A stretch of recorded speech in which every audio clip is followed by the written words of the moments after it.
2 years ago, Zillionaire Doe was living every trap rapper's dream. Millions from moving pounds, a blowing rap career, and the whole city of Dallas behind him. But today, the feds are building a RICO case. His big brother's locked up and his whole empire is crumbling. How did a kid from South Dallas go from selling grams in high school to becoming one of the most watched rappers in Texas, only to have it all come crashing down? It's your boy.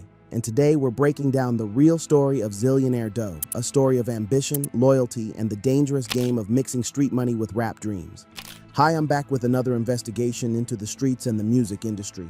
Today we're diving into one of the most complex stories in modern hip-hop, the rise of Zillionaire Doe, and how his transition from drug kingpin to rap star may have sealed his fate. To understand Zillionaire Doe's story, you got to understand South Dallas. This ain't the suburbs, fam. We're talking about one of the most notorious areas in Texas, where poverty and opportunity collide in the most dangerous ways. Born Roderick Moore in 1998, Doe came into this world already fighting against the odds. South Dallas has been the breeding ground for hustlers, killers, and dreamers for decades, and Doe was about to become all three. Growing up, Doe's household was different from most kids in the hood. His daddy was already in the music game, not as a rapper, but as a promoter and executive type. His big brother, JJ, was making moves in the streets and the studio. The family had a recording studio right in the house with engineers and artists coming through 24/7. But here's the thing that most people don't understand. Being around music don't automatically make you want to rap. For young Doe, all that studio shit was just background noise. He had his eyes on something else entirely. I've been around music my whole life since I was born, Doe would later explain in interviews, but I never wanted to do music. It was just so normal to me. Music was like nothing, you know what I'm saying. Instead, Doe was drawn to the streets, and not just any streets, the legendary Blue House on Malcolm X Boulevard, where his daddy had set up shop. This wasn't some crack house operation. This was organized, systematic, and profitable as hell. By the time Doe was in middle school, he was already learning the game from the best teachers money could buy, his own family. But let's talk about his education first, because this is where you start to see the pattern that would define his whole life. Doe didn't go to some hood school in South Dallas. Nah, his big brother JJ had gone to Skyline High School, one of the more prestigious schools in the district, and Doe was determined to follow in those footsteps. My big brother went to Skyline, you know what I'm saying? I wanted to follow my big brother's footsteps, Doe explained. It's like, you from South Dallas, but you go to Skyline. It's more like a statement because Skyline is like the uppity school. You know what I'm saying? I'm from South Dallas, but I go to Skyline. This decision would prove crucial because it put Doe in a unique position. He had access to kids with money, kids whose parents weren't watching their every move, kids who wanted to experiment with drugs but didn't know where to get them. Doe saw an opportunity and he took it. By 8th grade, Doe was already driving to school without a license, not because he was rebellious, but because he was conducting business. He had set up a sophisticated operation that would make most adult dealers jealous. In his Suburban, he had a custom stash spot right in the middle console, a hidden compartment where he kept his inventory organized in sandwich bags, 15 grams at a time. I used to have like a little stash spot. I had a Suburban, you know what I'm saying? I used to park over there by G Building in the Tahoe. It's like a stash right here in the middle of the cup holder, Doe recalled. So I put my grams in there, 15 bags inside a sandwich bag. When the passing periods come, people meet me at my truck. I'ma get you together, then I'm going to go to class like nothing happened. This wasn't some small-time operation either. Doe had established a network that included a worker who operated at a spot on Tuesdays and Thursdays. Every Tuesday and Thursday, Doe would drop off 2 zips, ounces, and collect $400 profit by the end of the day. For a high school kid, that was serious money, but it was just the beginning. The phone operation was where Doe really showed his business acumen. While other kids were worried about homework and girls, Doe was running a sophisticated stolen phone ring. He had identified a market inefficiency and exploited it perfectly. Kids would steal phones, sell them to Doe for cheap, and he would flip them to agents who paid top dollar. I used to buy all like locked phones and shit, Doe explained. People will go steal iPhones. I got the agents that's going to buy them for the high price, so I buy them cheap from the people that just steal them. For them, it's free money anyway.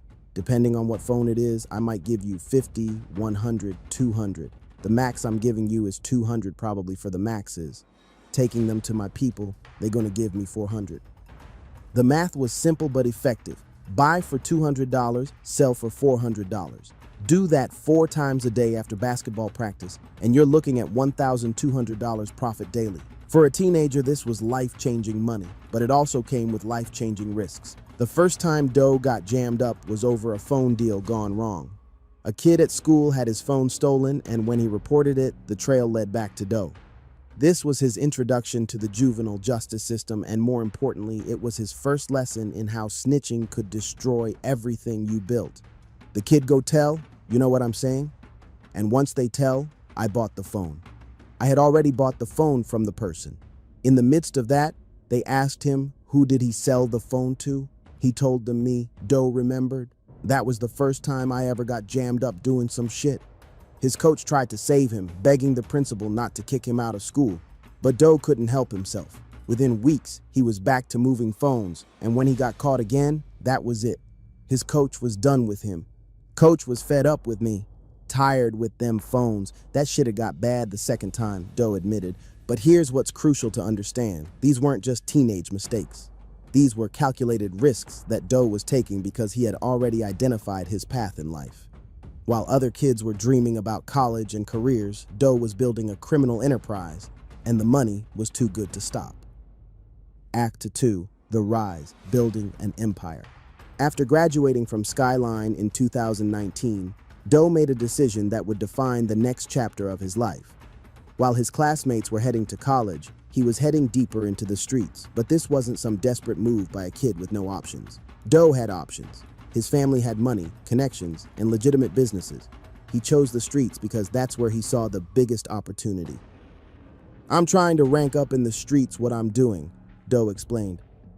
There's levels to everything. So I was on this level in what I was hustling. I'm trying to get to that next level hustling. If I was selling, let's say I'm scoring pounds and busting them down. I'm trying to get to where I could distribute the shit.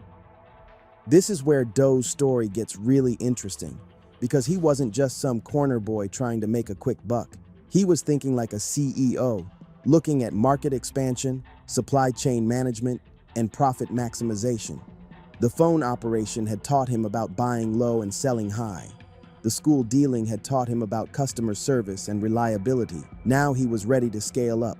The transition from retail to wholesale is where most street entrepreneurs fail. It requires more capital, more connections, and exponentially more risk. But Doe had advantages that most didn't. His family's connections in the music industry meant he was around successful people who understood business. His daddy's promotion work meant there was always cash flow in the house. And his big brother JJ was already making moves that Doe could learn from. By 2020, Doe had established himself as a serious player in the South Dallas drug trade. He wasn't just moving grams anymore, he was moving pounds. The profits were insane, but so were the risks. This is when the feds first started paying attention. According to sources close to the investigation, Doe's operation was sophisticated enough to catch federal attention. He wasn't just selling drugs, he was running a distribution network that moved product across state lines. The money was coming in so fast that Doe had to get creative about how to clean it. I stacked my first 10,000 parlaying, Doe remembered from his high school days. But by 2020, he was dealing with numbers that made $10,000 look like lunch money. The challenge wasn't making money anymore. It was figuring out what to do with all of it. This is where most drug dealers make their biggest mistake. They start flashing cash, buying jewelry, getting cars they can't explain. But Doe was smarter than that. He had been watching his daddy's music business for years, and he understood something that most street dudes don't. Legitimate businesses can wash dirty money better than any other method. The real estate investments started around this time.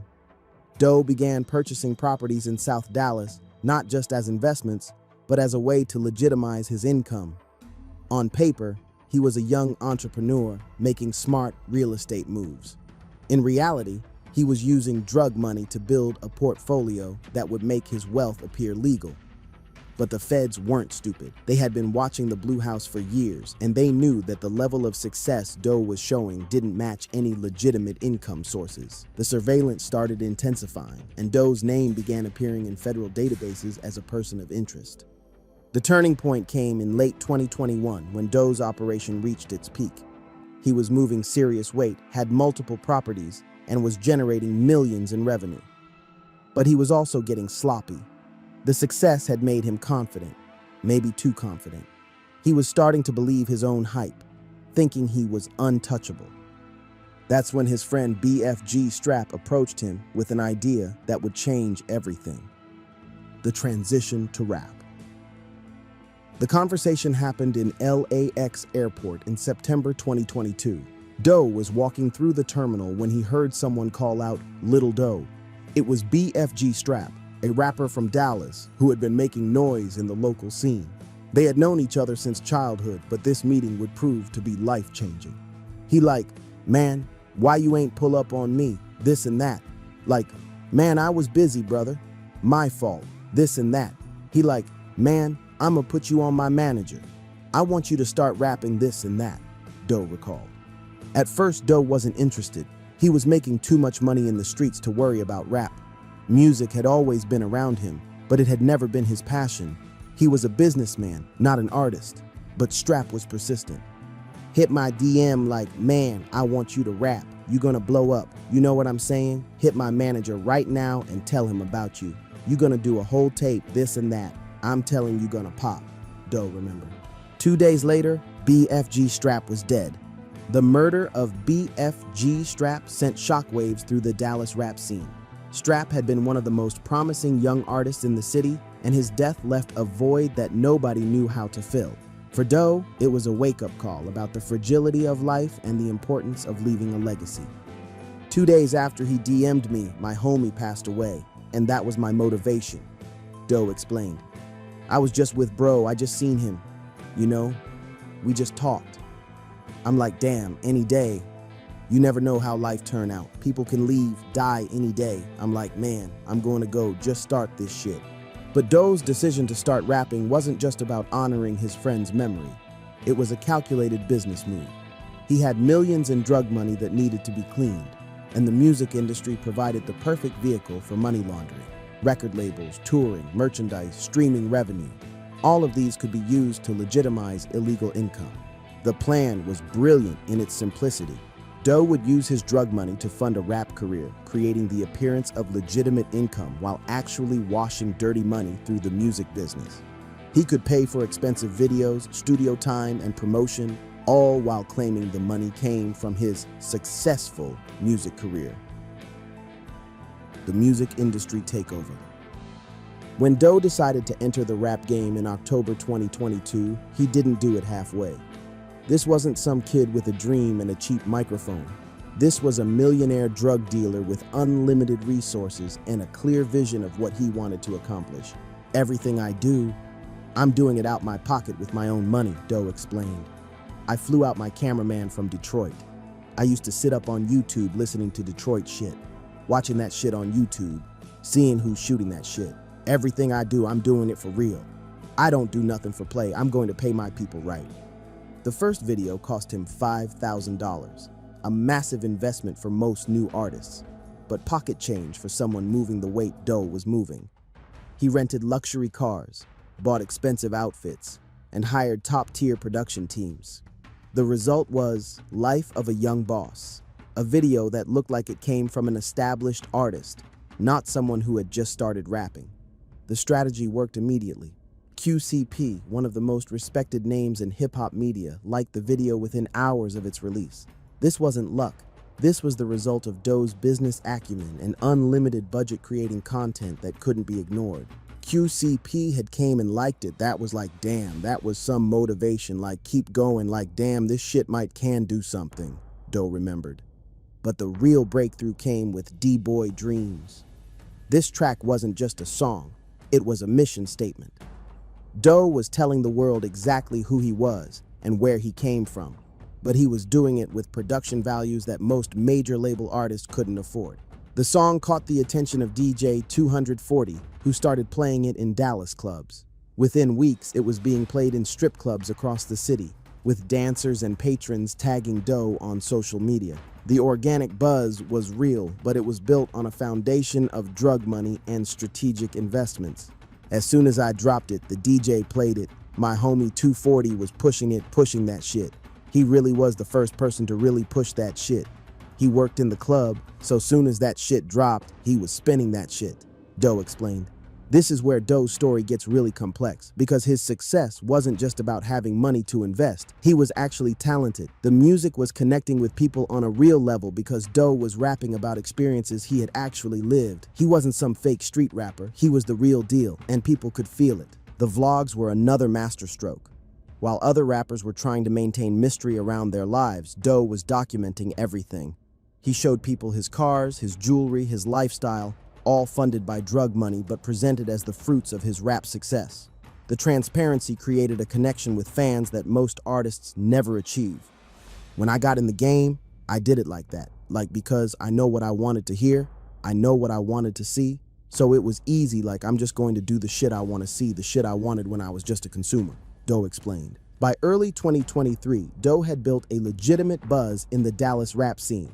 His videos were getting millions of views, his songs were being played in clubs across Texas, and major labels were starting to pay attention, but he was also getting attention from people he didn't want watching him, federal agents. The federal investigation intensifies. While Doe was building his rap career, the feds were building their case. The Drug Enforcement Administration had been watching the Blue House operation for years, and Doe's sudden emergence as a successful rapper with expensive videos and luxury cars raised red flags. The investigation, which sources say began as early as 2020, focused on a sophisticated drug trafficking organization operating out of South Dallas. Doe wasn't just a target, he was believed to be one of the key figures in an operation that was moving significant quantities of narcotics across state lines. The feds had a problem, though. Doe was smart. Unlike most drug dealers who get caught flashing cash they can't explain, Doe had created a legitimate business, his rap career, that could theoretically account for his wealth. The music videos, the streaming revenue, the show money, all of it could be used to explain where his money was coming from. But federal investigators aren't easily fooled. They began analyzing Doe's spending patterns, looking at when he made major purchases and comparing them to his music career timeline. What they found was troubling. Doe was spending money at levels that far exceeded what his music career could generate, and he was doing it before his biggest songs even came out. The real estate purchases were particularly suspicious. Doe had been buying properties in South Dallas, often paying cash for deals worth hundreds of thousands of dollars. For someone who claimed to be a new rapper just starting to make money, this level of real estate investment didn't make sense. According to sources familiar with the investigation, federal agents began conducting surveillance on Doe's properties and associates. They were building a RICO case, which meant they weren't just looking at drug dealing. They were looking at an entire criminal organization that included money laundering, racketeering, and conspiracy charges. The feds also started looking at Doe's family connections. His big brother JJ had been involved in the music industry for years, but he also had connections to the same South Dallas drug trade that Doe was allegedly involved in. The Blue House wasn't just Doe's operation, it was a family business that had been running for years. The Yo Gotti connection. In late 2023, something happened that would change Doe's life forever and potentially seal his fate. Yo Gotti, one of the most successful rappers and label executives in the game, reached out to Doe about signing to CMG Collective Music Group. For Doe, this was the ultimate validation. CMG was home to artists like Moneybagg Yo, 42 Dugg, and ESTG, all rappers who had successfully transitioned from street life to mainstream success. A deal with Gotti could legitimize everything Doe had been building. Long before I even started rapping, I told myself I wouldn't sign with nobody. I stay independent. I'm on some Nipsey Hussle shit. Independent grind. Build the brand. Build the legacy independent. The only people I would sign with is QC or Yo Gotti, Doe had said. The negotiations were intense. Gotti flew Doe to Miami, where they spent hours in the studio at Hit Factory, talking about music, business, and the future. For Gotti, Doe represented something special, a young artist with unlimited resources, real street credibility, and the hunger to succeed at the highest level. But for the feds, the CMG deal represented something else entirely, a potential money laundering operation on a massive scale. If Doe signed a major label deal, he could potentially wash millions of dollars in drug money through legitimate music industry channels. The deal was finalized in January 2024, but it wasn't announced until 14 months later. During that time, Doe continued operating as an independent artist while secretly being signed to one of the biggest labels in hip-hop. The delay in announcement was strategic. It allowed Doe to build his brand and fan base while CMG figured out the best way to position him in the market. I was anxious as hell. I think it was perfect timing. It's like 14 months in the game, so I kind of said 14 months. But time going by, I'm telling people I'm signed. Man, they probably think I'm lying, so I'm like, man, I'm ready to show them, Doe explained. The announcement and immediate aftermath. January 21st, 2025, was supposed to be the biggest day of Doe's life. The CMG announcement was finally happening, and he had planned a massive celebration in South Dallas. The whole hood came out, hundreds of people wearing the metallic CMG chains that Doe had bought for the occasion. January 21st, the day we all been waiting for. I had signed a year ago. We've been waiting on this shit for forever. This day was like the championship final game, Super Bowl, Doe remembered. The celebration was everything Doe had dreamed of. He pulled up in a Lamborghini, popped $10,000 worth of Ace of Spades champagne in front of the Blue Store on Malcolm X Boulevard, and showed the whole world that a kid from South Dallas had made it to the highest levels of the music industry. But the celebration was short-lived. Exactly 1 month later, on February 25th, 2025, the feds made their move. Doe was in the studio working on new music when his girlfriend texted him that police were at their door. At first, he thought it might be a robbery attempt, people pretending to be law enforcement to gain entry to his house. But when his friend went to check it out and sent back pictures of people in business suits, Doe knew this was the real deal. I call one of my partners. I'm like, bro, go check on my spot real quick. See what's going on. My girl said the police there. He pull up, go check it out, send me pictures. People in business suits and shit. I'm like, damn, what the f***, Doe recalled. The raids were comprehensive and coordinated. Federal agents hit multiple locations simultaneously. Doe's houses, his big brother's place, the Blue House, and several other properties connected to their organization. They seized cars, cash, jewelry, and anything else that could be connected to the alleged drug trafficking operation. Raid my house, bro. Raid both of my houses. Took my cars, took cash, took jewelry, took clothes, did me bad, tried to leave me defeated, Doe said. But the most devastating part wasn't the material losses. It was the arrest of his big brother, JJ. The feds had been building their case for years, and they had enough evidence to charge JJ with federal drug trafficking offenses. For Doe, this was personal. His big brother had been his mentor, his business partner, and his closest friend. The RICO investigation unfolds. What the public didn't know at the time was that the February raids were just the beginning. Federal prosecutors were building a RICO case that could potentially bring down an entire criminal organization. RICO, Racketeer Influenced and Corrupt Organizations, charges are the federal government's most powerful tool for prosecuting organized crime, and they carry sentences that can effectively end lives. According to sources familiar with the investigation, the feds believe Doe was part of a continuing criminal enterprise that had been operating for years. The charges being considered include drug trafficking, money laundering, racketeering, and conspiracy, all of which carry mandatory minimum sentences that could put Doe away for decades. The money laundering aspect is particularly serious because it involves Doe's rap career. Federal prosecutors believe that Doe used his music industry success to wash millions of dollars in drug proceeds, turning dirty money into clean income through record sales, touring, and other legitimate business activities. The real estate investments are also under scrutiny. Doe had purchased multiple properties in South Dallas, often paying cash for deals worth hundreds of thousands of dollars. Prosecutors believe these purchases were made with drug money and represent a systematic effort to legitimize illegal proceeds. But the most damaging evidence may be Doe's own words. His songs, interviews, and social media posts have been analyzed by federal investigators who believe they contain admissions of criminal activity. In the rap game, keeping it real is often rewarded, but in federal court, those same admissions can be used as evidence of guilt. The investigation has also expanded to include other members of the New Dallas movement. Federal agents are looking at whether the collective success of Dallas rappers like Montana, 300, 700 Trap, and others might be connected to organized criminal activity. The concern is that multiple artists are using similar methods to wash drug money through the music industry. The psychological toll. The federal investigation has taken a massive psychological toll on Doe. In interviews conducted after the raids, he appeared visibly shaken by the experience.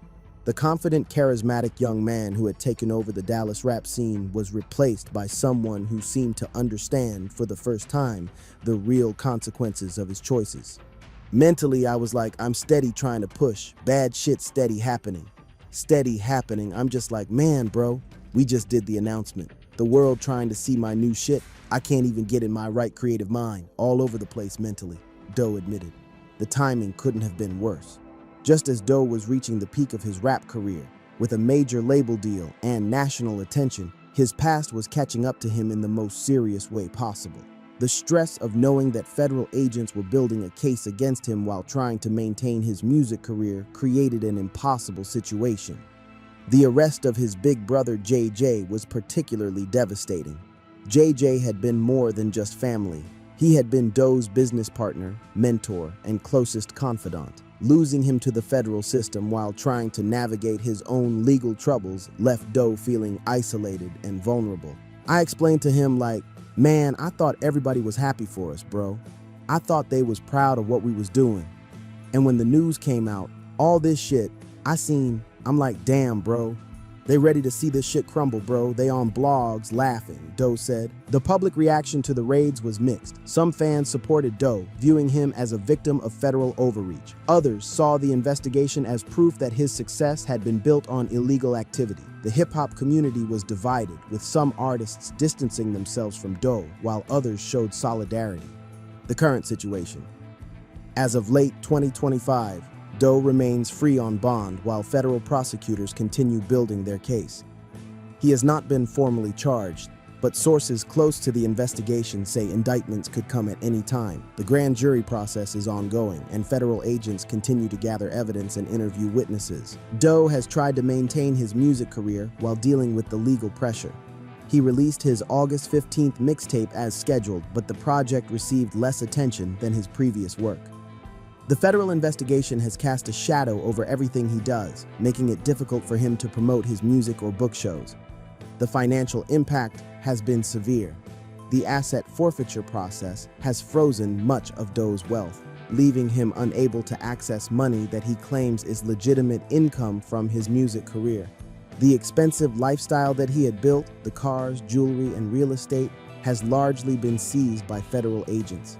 But perhaps most importantly, Doe seems to have gained a new perspective on his choices and their consequences. In recent interviews, he has spoken about the importance of freedom and the mistakes he made in mixing his street life with his music career. Ain't nothing like the freedom. I could be in jail right now behind bars doing federal time, but I got opportunity. I'm free. I'm alive. I can get the shit back. I can make more money today, make more money tomorrow. Go back, redo it again. I buy more cars, buy more clothes. So that shit, we going to get that shit back 1,000 more times, Doe said.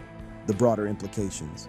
The Zillionaire Doe case represents something larger than just one rapper's legal troubles. It highlights the complex relationship between hip-hop culture and criminal activity, and the challenges that artists face when trying to transition from street life to legitimate success. For years, rap music has celebrated the drug dealer lifestyle, with artists like Jay-Z, Notorious B.I.G., and countless others building careers on stories of their criminal pasts. But Doe's case shows what happens when the past doesn't stay in the past.